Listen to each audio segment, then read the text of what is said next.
There is a new cyber agora, I could say.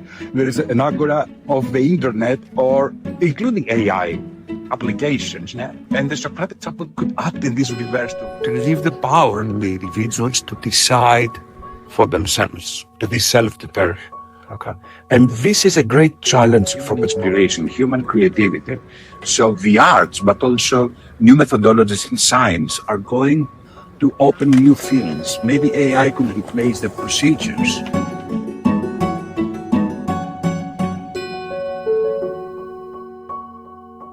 I think that ancient virtue ethics and modern virtue ethics focuses on the individual, on the development of the moral character of an individual. So Aristotle brought this idea that practical wisdom is very important for everyday life. So Aristotle's contribution in becoming wise and becoming practically wise is very important for every single individual that uses an AI. Developments of virtue ethics, like with the times, virtue ethics is more psychological and more theoretical. It gives us this inner necessary dialogue to understand what is ethical and what is not. It's not only about rules or about the consequences of our action. It is important to understand what we know and believe, to evaluate our own views in the new era of AI. Two aspects. There is the outer aspect where there is a dialogue in the agora, as Socrates used to challenge his own fellow Athenian citizens and make them uncomfortable and ask them, what do you really know about this? How do you decide about what is justice, what is fairness, what is the truth? And an inner Socratic dialogue, like what Athens used to do, to ask yourself in front of the spiral, what did you really think about these decisions? Where did this belief come from? Could I arrive at it myself, or was it handed down to you? Yes, just a challenge on how these beliefs have been established in yourself. So this doubt, this skepticism, is very important to understand, in my view, how we can be critical, first of all, with ourselves, and then to decide wisely, having this community in our mind. So I think that AI and the technological advancements have a very specific ontology, if I can use this term. They have a specific location that is taken in front of our mobile phones, in front of our screens. It is a mirror that reflects ourselves. Yes. So in this case, we have to decide for ourselves. We are alone in front of the cyberspace, in front of the internet, the AI. So first of all, we have to revisit what we really know. And right now, you ask a question and it just tells you the answer. It's not allowing you to arrive at We need a human-centric AI, not just to ask questions, but trying to find out what are the really interesting and ethical questions that you have to ask. With reference to your own beliefs, not just to become passive to the machines, but on acting. So I think that virtue ethics, both from Aristotle, which is more political and practical philosophy, and the Neoplatonic, Platonian one, which is more psychological and contemplative, they have a great synthesis for me that makes you think both in political, which is a collective option, and also psychological, which is your own beliefs. Yeah, you are asked. Yes. You're asked to give questions, you are challenged. That's going to make a lot of people mad. This is beautiful, and actually it's going to be successful for this reason. But it makes, as Socrates used to do, uncomfortable. You are not comfortable with questions. What do you think about justice? Yes, justice is something that comes from my family or from the school of my education. So what do you really know about that? So this question makes you feel uncomfortable. You start being challenged like Socrates used to do in the agora. So there is a new cyber agora, I could say. There is an agora of the internet, or including AI applications. And the Socratic example could act in this reversed way and is to try to find out how our personal data could be actually safeguarded. Yes. If we are going to be active citizens.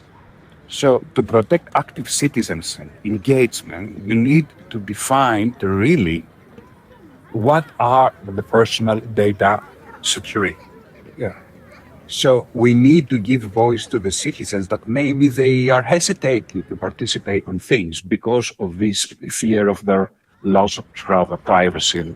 There is this self-determination aspect of privacy. So what is information privacy in the modern era? Is for the individual to decide which data about yourself or yourself should be shared or communicated to others. This determination of what you are and how these data are shared with others is the key point for a human-centric technology, including AI. To leave the power in the individuals to decide for themselves, to be self-determined. Okay.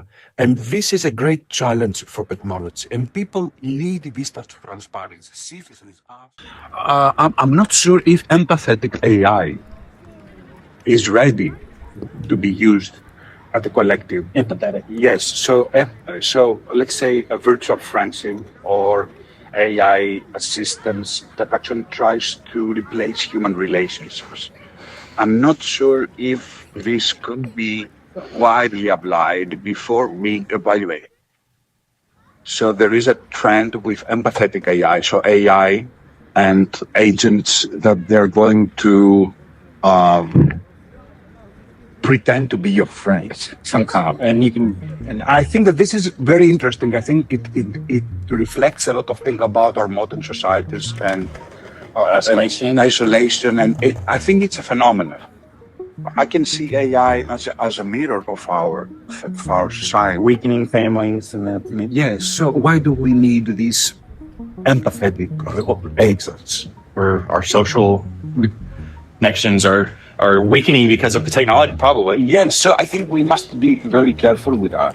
And of course, issues of justice, of security, I think that critical issues like the healthcare domain should be treated with caution. What do you think makes us human in a world when we're teaching machines to reason? I think that this is going to be really challenged. What will make us human? I think that exactly the creativity of human beings, that all these things that seems to be replaced by AI are already mechanical parts of what is humanity. So solving a problem with a specific formula. Mm-hmm. So the inspiration behind is human, but the procedure could be assisted with a machine. So this inspiration is important, human inspiration, human creativity. So the arts, but also new methodologies in science are going to open new fields. Maybe AI could replace the procedures, the Socratic dialogues and the philosophical questions and the inquiries, and because doubt, skepticism, and dialogue is within the roots of it, and then at least Western philosophy. That is why I think the virtue ethics that focuses on the individual is really extremely important. The individual, because the individual could be here in Greece, in the States, in China. So there is a need for thinking. A response to your question, what really makes us humans? This process of critical thinking, of the individuals that think freely for themselves. Predetermination, that you have to be free to decide for yourself. People think that they decide for themselves. Yes, but they think. So the Socratic dialogue challenges this procedure, if it is really a belief, or there is a truth in this case. Sure. So you improve your critical thinking by knowing that you are doubting about what you think you know. Yeah. And not really what you know. And there's a difference between doing something and knowing something. So you can do something very well. So an AI system can do it very well. But knowing exactly what it means, I think that makes us humans. Yes. Thank you for that. That's really good.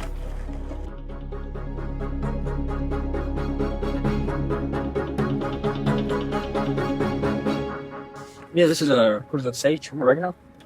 Sage. Do this again? Sage. No, do this again.